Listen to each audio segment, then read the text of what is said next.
leaving a legacy to our family.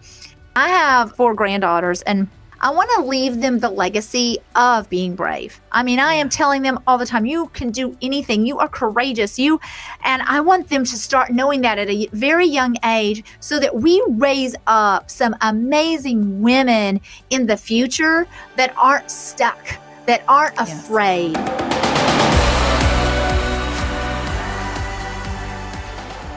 Without Fear of Her Future podcast is for women who are passionately pursuing financial freedom using multiple streams of income and real estate to accomplish their goals. We are here to empower you to be brave, dream big, and design a life that you love that inspires others to do the same. I'm your co-host, Andrea Engstrom, a real estate investor and business coach and co-founder of the Partnership for Realtors. And I'm here with my co-host, Tresa Todd, founder of the Women's Real Estate Investors Network and author of the best-selling book Without Fear of Her Future. Over the past 2 years, Tresa has had nearly 200,000 join her MasterClass, where she teaches women how to become successful real estate investors. Hey, Tresa. Hey, Andrea. Well, you know that real estate investing has absolutely changed my life and thousands of women who I've been able to help get started on their path to becoming a successful investor. So today I am going to share a little bit about my story and talk about how you can get started as a real estate investor right now, even in these crazy times, this crazy season, and still find crazy success. I love it. I love it. So this is exciting because I think there's so many people that are listening to this podcast and they've thought about real estate investing and they just don't know how to get started. And they hear all these success stories that we share of women who are pursuing financial freedom and doing the thing, but they're like, okay, great, but how do I actually get started? So Tresa, we've heard here and there pieces of your story as we've been doing the podcast for a little while now. But I want to specifically talk about your door knocking story. So how you got started, what was one of the first things that you did to get started and to get your first deal? Well, after learning the different ways that you can, find a deal, for whatever reason, door knocking just seemed the most simple to me. And I think it's the most actionable step that I could take. Yeah. Because sending out mailers or waiting for somebody to call you back but with door knocking, I'm like, I'm going to somebody's door and I'm like showing up on their doorstep. And I was going to people who were facing foreclosure. Yeah. So I knew that they were in a distressed situation. And I was knocking on their door. So that's, for whatever reason, I just decided that that's what I was going to do. And I took it really seriously and I made it my job. And so what I would do is I would get a foreclosure list somewhere in the DFW area. And I would start with some of the smaller cities like Garland or Grand Prairie, some of those little smaller cities. And I would print out that foreclosure list and I would map it out.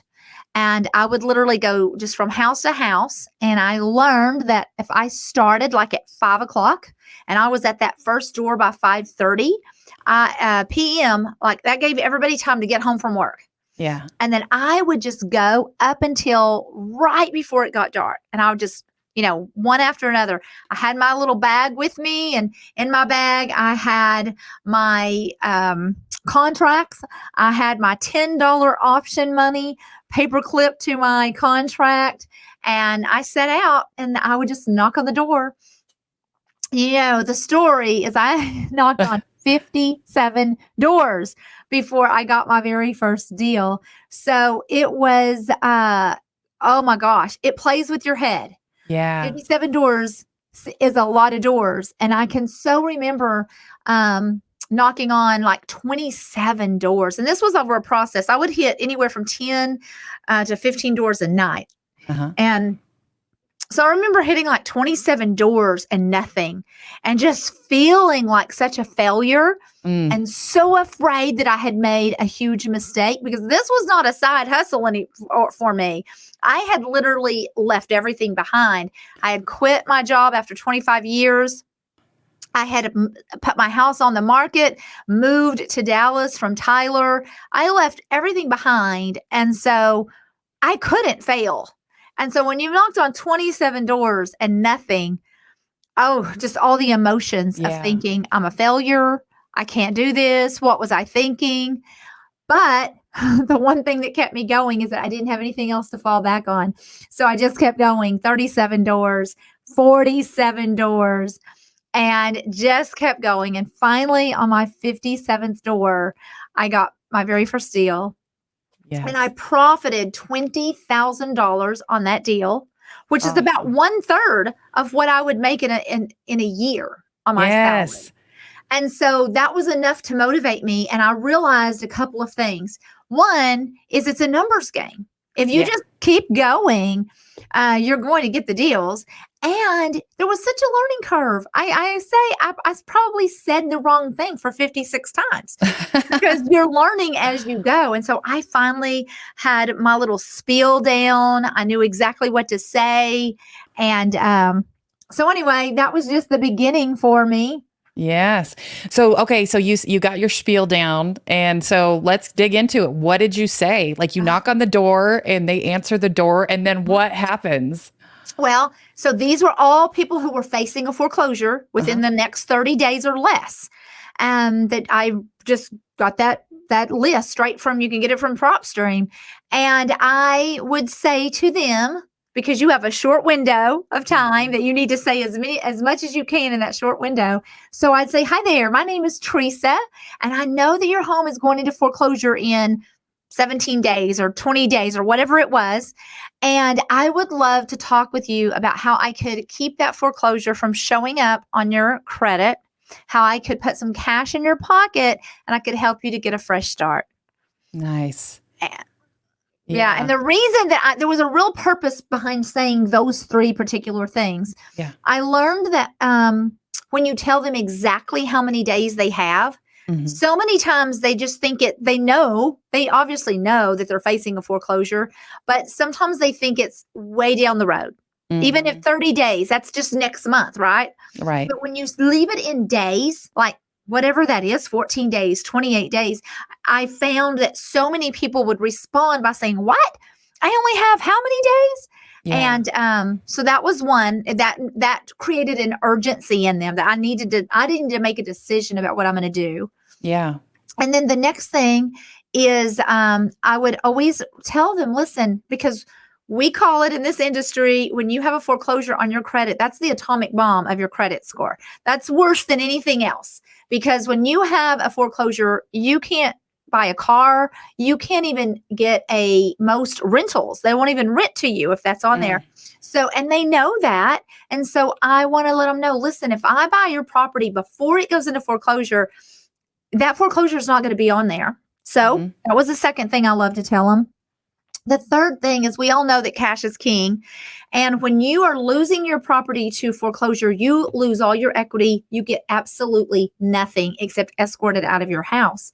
So if I am able to put some cash in their pocket, well, isn't that a win-win? That's better than nothing. So I always would say, I'm going to put some cash in your pocket.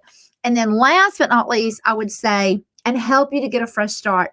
Yes. Because so many of these people they're in a tragic situation, a crisis situation. Something has happened in their life to cause them to be facing a foreclosure. Yes. Either illness or a loss of a husband or a spouse, or your husband's ran off, or, a number of reasons that we have found that people are facing a foreclosure.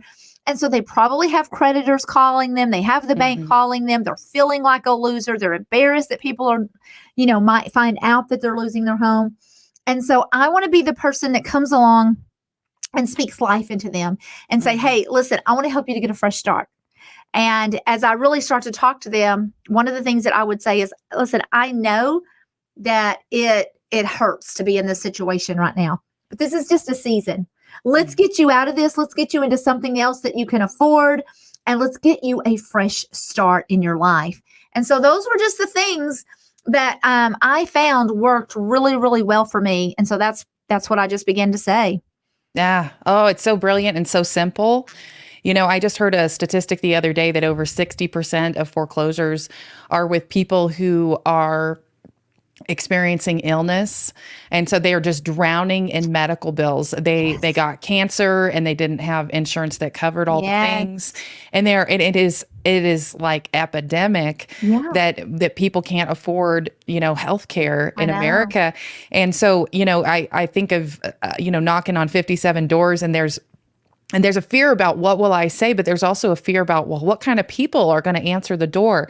And the reality is a lot of them are just people like you and me Yes, that came good into, people that fell yes, into a bad situation. That's yes. exactly right. Yes, and I think that's one of the things that when we hear about real estate investing, the way that you present it in the MasterClass, the Without Fear of Her Future MasterClass, you explain that we are helping people, and that's a very different message than I think a lot of people who are considering getting into real estate investing will hear, because Hmm. they're like, "Oh, we're trying to take advantage of people," or "Oh, you're trying to," because I think there's been a lot of. Lowball them. Oh, And yeah. yeah, And there's been a lot of programs over the years that have taught people things that we don't teach. We're like, no, we are here to absolutely. create a win-win. Yep. And I love that language, get a fresh start. And that's my tagline for my investing business is get a fresh start, Yes. because it's empowering language. Like, we want to create a solution and be a Yeah, part of their next chapter of their story that is better than the last, right? And absolutely. oh, I love it. Well, let's talk about what are the first things that people need to do if they want to become a real estate investor, knowing what you know today. You did some hard things, and you were learning from some smart people in your life. Your family was teaching you this, but you've learned so much over the last several years, being a real estate investor and teaching it. So let's talk about nuts and bolts here. What are the things people need to do to get started as a real estate investor?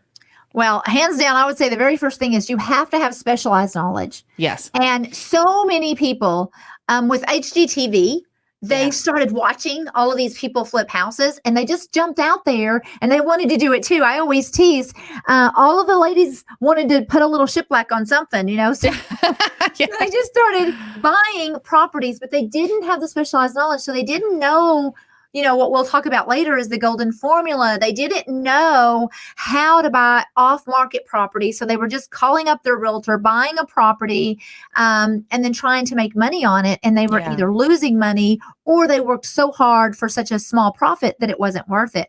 So there's so many different strategies. There's so many different ways to invest using other people's money.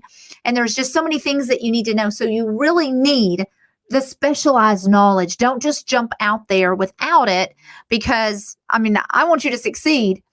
And obviously, I can't think of a better place to get the specialized knowledge than by attending the Without Fear of Her Future Masterclass. Yes. And that's where we just teach all of the basics. You literally could go out and do a deal, which I think you did, Yeah. Andrea, just from watching the masterclass itself. Yes.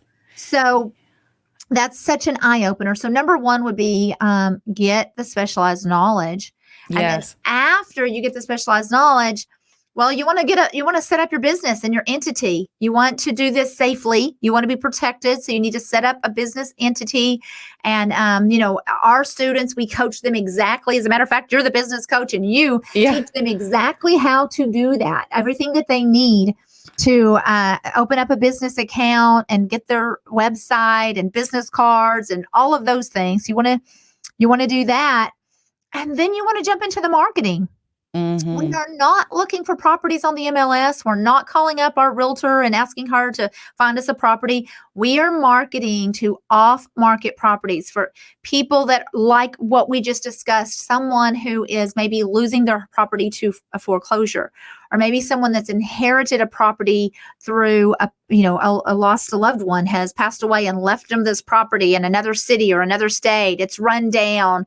And most Americans can barely make their own mortgage, little on two. So if your Aunt Sue leaves you a property, 2 states over, it's great, except if she has a mortgage on it. And now it's that you have to pay that mortgage. Plus you have to pay the taxes. Plus if there's any upkeep and all of that. So just people that, there's lots of reasons that people are in a crisis situation. They don't fit into the 80% of the public that can just call up a realtor and sell their house.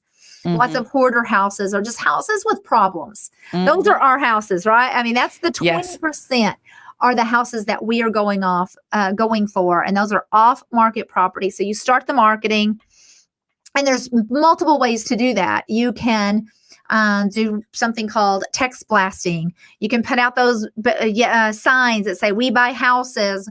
You can do cold calling. You can send out mailers, just various ways that you can market to find these properties. That's the next thing, is marketing. And then when you get that call from someone that's in a distressed situation, knowing how to talk to that seller and building a rapport and going out and meeting with them and listening to all of their problems. As investors, we like to teach that we are problem solvers. And so you want to listen to all of their problems, and then see how many of those problems that you can solve, create a win-win for them. Always be ethical. That's one of the things that we teach. Don't take advantage of people, but leave them better off than when you met them. But that also creates a win-win for you, and you get to put money in your pocket as we do this. Yeah, Tresa, I love that story that you share also about how you helped somebody, and like their biggest challenge was like, I need to sell my house, but I don't know how to. I don't have money to move. Yeah. So tell us about how you've helped solve problems like that. Yeah. So that very first deal, her husband had fallen ill and couldn't even lift anything over 20 pounds, and had quit work. And that's why they were losing their property in the first place. But she was just paralyzed with fear because she didn't know what to do to get out of the situation. And so she was just doing nothing. And she didn't even know how to move. First, she didn't have money to go put a deposit on anything. And second of all, how was she going to move her sofa and her refrigerator when they couldn't even lift, she couldn't do it by herself. He couldn't help her. And so as I listened to their problems, and she began to share that with me, not only was I able to put, in that specific situation, $11,000 in their pocket, she was able to use that money to go and get a deposit on an apartment that they could afford, as well as I offered to help them move. Listen, I can have some movers come over and pack up all of your stuff and move into this apartment. And so it cost me $400 to do that, Andrea. Yeah. I got 2 movers. I paid them $100 a piece. I rented a U-Haul. That was like $100 for the day. And then I sent pizza to their house. And so less than $400, but I made $20,000 on that deal, and I was still able to put $11,000. That is what a win-win is, and that is helping somebody to get a fresh start. So it's just being that problem solver. Yeah. And being a great listener is where that starts. So I think sometimes we get freaked out and we're like, oh, I have to tell them all the things about all the things. But really, you're there to listen and just seek to understand what their situation is and see if you can make a win-win and see if you can help to solve those problems. Because if we don't see a solution to some of those problems, there may be a small problem, something that seems small to us, but for them it seems insurmountable. Absolutely. If they don't have the money to do what they need to do, they just can't figure it out. Yeah. And I think the amount of overwhelm that people are experiencing when they're in a truly distressed situation, just to have somebody show up and ask them questions with compassion and empathy for their situation, and kind of get in the trenches with them for a second and say, let's figure this out together. Right? Yes. Yeah. I know one story was a lady, and she was just frozen. She just did not have the confidence to go out and find another, like an apartment, like to pick up the phone and make those phone calls. And so I did that for her. And I said, I got what range that she could afford, and what, she needed a 2-bedroom. She needed something that would let her keep her dog. I made a handful of phone calls for her. And that's just what it took. So again, you're right. It's just listening to what is it their real struggle. Yes. All right. And so then when you show up, one of the things that has to happen is we have to be able to estimate repairs. So how does somebody learn how to estimate repairs? Well, I know for me, that was one of the scariest things because I knew Yeah. nothing. And so having a contractor come out to the property and estimate those repairs for us in the beginning. And then what I would do is I would get an itemized list of everything, all of the rehab, all of the repairs, and I would have 2 or 3 contractors come out on every property. And then I began to study that so that I Yes. knew, oh, this is what it costs to paint the inside of a 1,500 square foot house. And this is what it costs to paint the outside. And this is what it costs for ceiling fans. And so I began to study that and learn it. And, of course, in the Women's Real Estate Investors Network, we have a coach that Yeah. teaches you how to estimate repairs and how to manage a flip and project management and all of those things.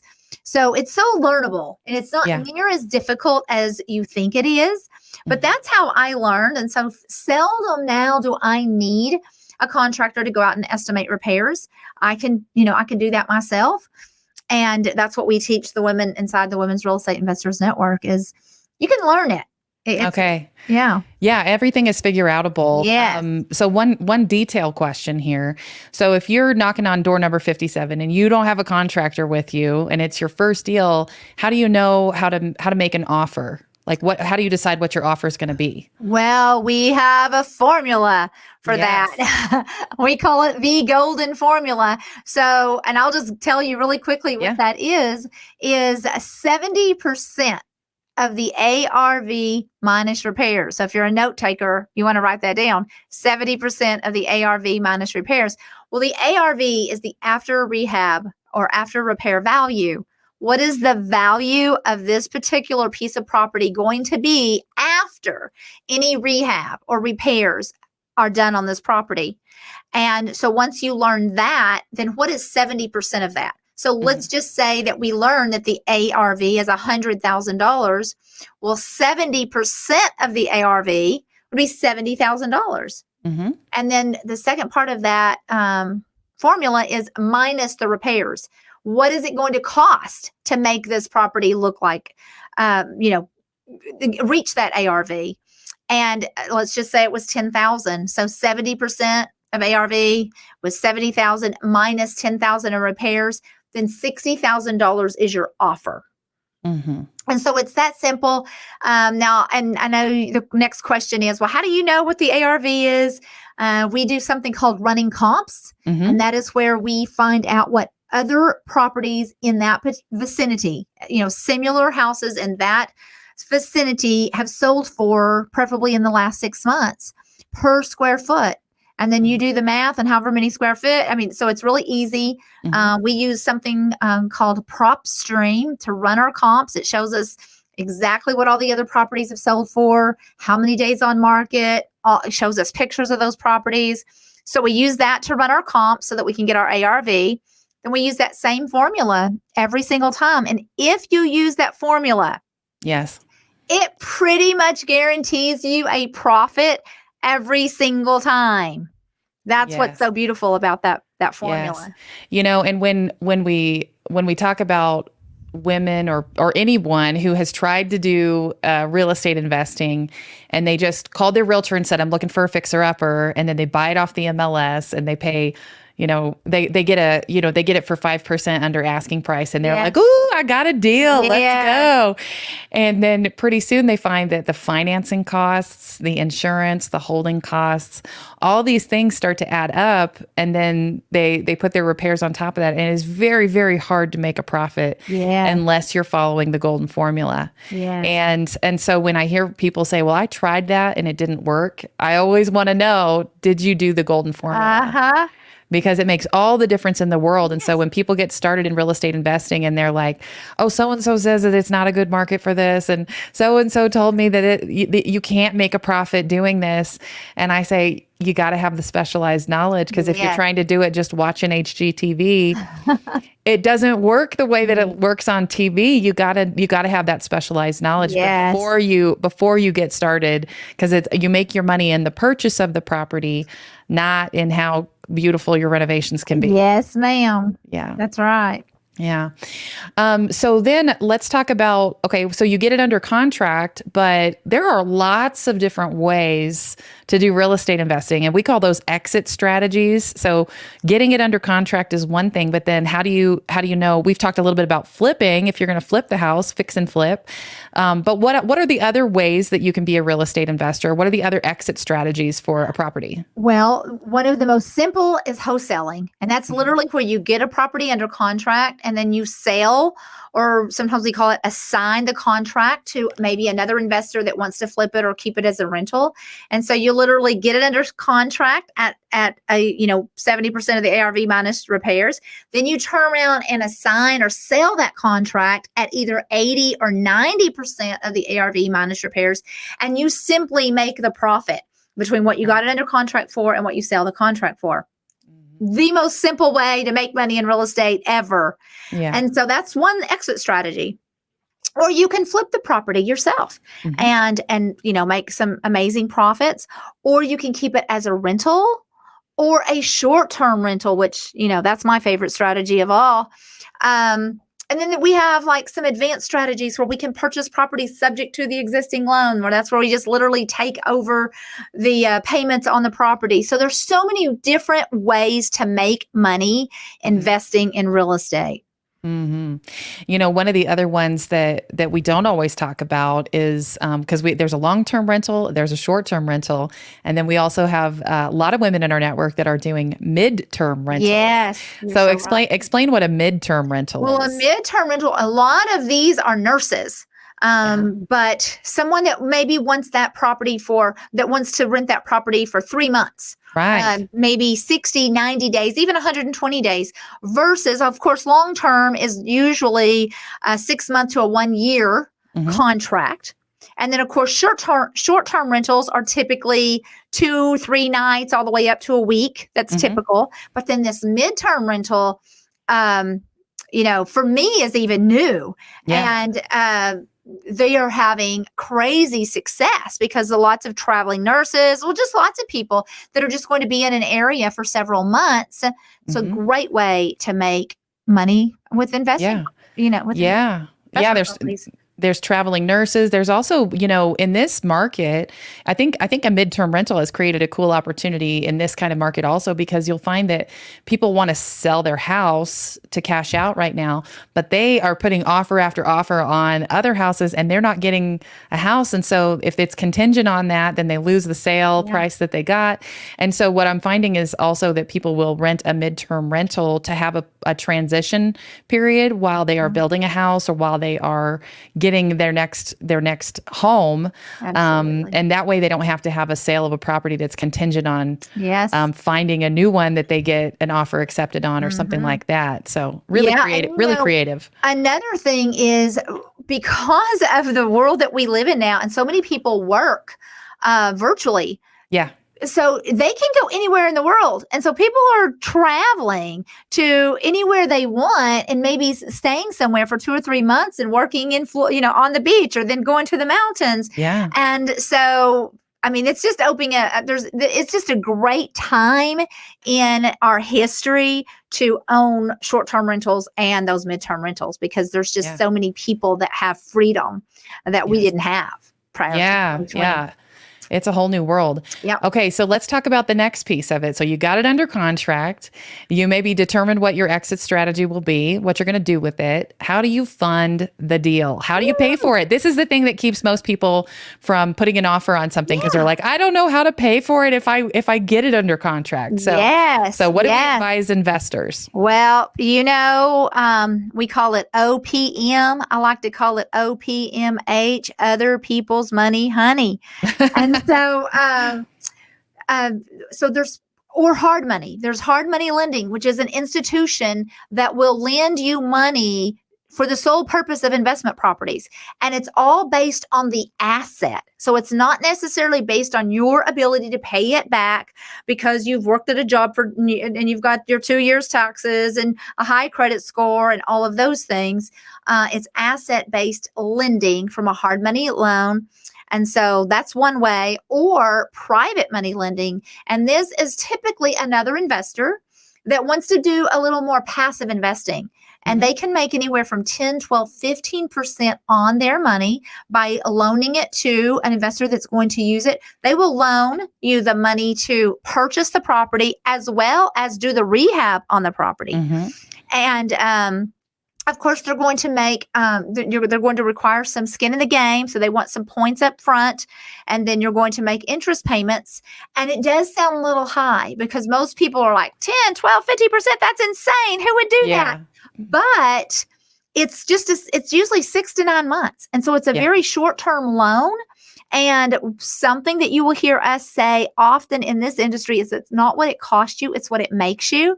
Right. And we can make so much money on a flip, especially if we use that golden formula, it actually accounts for paying that money back at a 10, 12, or 15%. So again, it's a win-win for the lender. They're making way more money on that money than they would if it was just in a bank somewhere. And it's a win-win for the investor who didn't have $300,000 or $400,000 laying around for to purchase a property in a rehab. Yeah, absolutely. And there's another way to fund your deals that I think, it's funny because we talk about hard money. We talk about private money. When I first got started, I had a little bit of money in the bank. And so I went, before I knew all the things about hard money or private money, I went and talked to a bank that I had a referral to. Because I asked somebody who had already had 25 rental properties. I said, how do you fund your deals? How are you paying for all this? And he said, well, I work with a local community bank. And he made an introduction for me. And they said that they gave me, because I had a W-2 job, I had a good paying job. They said, we're going to give you a budget. They said, you got $250,000 to shop with. But I had to bring 20% down and pay for 20% of the repairs. And so for people that have a little bit of money in the bank and that have a good job, don't overlook the ability to literally just go and talk to your bank about getting a loan to do a fix and flip, or getting a loan to do the rehab on a property that you want to hold on to as a rental. Because, and I think some people think, well, I have a day job, I can't be an investor, it's going to hold me back. And I'm like, no, think about how you can leverage your current situation to serve you well. And so I did those. I mean, this was over a year ago, but I got five loans at 4.5% interest, because I was able to bring 20% down on a very, very affordable property. And when I did a flip, I just recycled it back into the business, but it allowed me to leverage and have a better profit margin. And so explore those opportunities. And sometimes credit unions are even a great place to talk to. But definitely when you go to refinance those properties, you can do it with community banks, with credit unions. But I've done 4 of my rentals with hard money lenders, and they gave me actually a pretty similar interest rate to my community bank when I went back to refinance. Where there's a will, there's a way. I mean, that's what we have to understand is this is knowledge that investors have that the general public doesn't have. Right. And so once you get that specialized knowledge and you start learning all the creative ways that people are purchasing properties, it's not because they had thousands or, hundreds of thousands or millions of dollars lying around. They learned how to leverage other people's money. Yes. Well, and I think as investors, we're also often, and entrepreneurs, we're willing to do things that other people aren't willing to do. Because I had a little bit of money in the bank, but my sweet husband also sold one of his cars, and we took a loan on a 401k, and we just said, we're going to do whatever it takes to be successful, whatever it takes. And so we just said, we are all in, and what does that look like for us? And so I think a lot of people are like, well, I don't have piles and piles of money. But do you have a really sweet car sitting in the garage? And what are you willing to do in order to have what you want to have? That's right. So. Yes. You got to throw away all that fear of being, of risk adverse. You have to be willing to take some risk. But I'll tell you, I mean, it certainly paid off for you, didn't it? Absolutely. We did 10 deals in our first 6 months and created over $400,000 in equity and properties and profit from those first 10 deals that we did. And so how else can you even do something like that? What other industry can you make that kind of a profit? That's right. But this business is not for the faint of heart. right? You're so right. And that's why I think it's in part, that's why it's so important to be a part of a group that understands what you're trying to do and that is encouraging you and giving you specialized knowledge and supporting you along the way. Because if we're trying to do this thing all by ourselves, it can be really scary, and it's very easy to just abandon what we believed was true. We went to a workshop and then we got all excited about it, or we heard a podcast and we got all excited about it, and then reality sets in. And if we're all by ourselves, it can be really easy to talk ourselves out of something that we were really determined to do. Yes. So surrounding yourself with a group of people that are helping you and moving you towards the person that you want to be and achieving the goals you want to have, and you can learn from them too. Yes. Awesome. So true. Well, Tresa, we always end our podcasts with 3 takeaways, what we would advise an investor or an entrepreneur who is looking to be brave and grow, or is perhaps feeling stuck where they are. So what are the 3 takeaways that you want to leave our listeners with today? Well, as an investor, for sure, the specialized knowledge, that's the number one thing. You have to get the specialized knowledge from someone that knows what they're doing, that has lots of experience and can help coach you and mentor you through all of the questions that you're going to have. And then second of all is another thing that you just mentioned is having a community to do this with. It's not a Lone Ranger kind of thing. And like we just said, it's not for the faint of heart. And so when you have that community that is cheering you on and encouraging you and inspiring you, one thing about, particularly the Women's Real Estate Investors Network, we're all in a Facebook group together. Yeah. And so we're seeing what other people are doing. And it's constantly inspiring us and reminding us, oh my gosh, this is so possible. If she can do it, I can do it. That's right. And so it's so motivating. So I think having a community to do this with. And then I'm going to say 3 is mindset, is we have to, another saying that we say is real estate investing is 40% mindset. 40% specialized knowledge, 60% mindset. And so we have to begin to know that we can do brave things. And that's one of the things that we teach in the Women's Real Estate Investors Network. And if you're listening to this, I just want to tell you, you are stronger than you think. You're braver than you think. And you could be the person that changes everything for your family.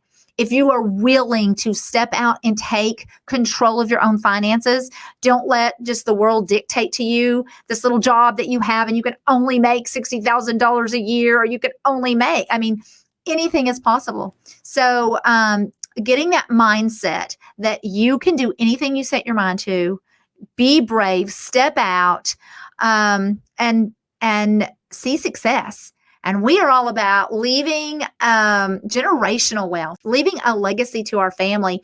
And Andrea, not just leaving the legacy of money, but leaving a legacy. I have 4 granddaughters and even my grandsons, but I want to leave them the legacy of being brave. I am telling them all the time, you can do anything. You are courageous. And I want them to start knowing that at a very young age, so that we raise up some amazing women in the future that aren't stuck, that aren't afraid. And, I'm pretty passionate about that. Yeah. I was just here going, I'm here for it. Yes. Generational wealth. Be brave. I love it. Well, we just want to thank everyone for listening today. Thank you for tuning in to the podcast. Be sure to subscribe, share it with your friends. And if you want to learn more about becoming a real estate investor, be sure to pick up Tresa's book, Without Fear of Her Future. It is a woman's guide to real estate investing. And register for our next MasterClass by going to www.womensrein.com. That's womensrein.com. Tresa, thank you so much for sharing your specialized knowledge with all of us today. And on behalf of the Women's Real Estate Investors Network and Tresa Todd, I'm Andrea Engstrom, encouraging you to be brave and dream big.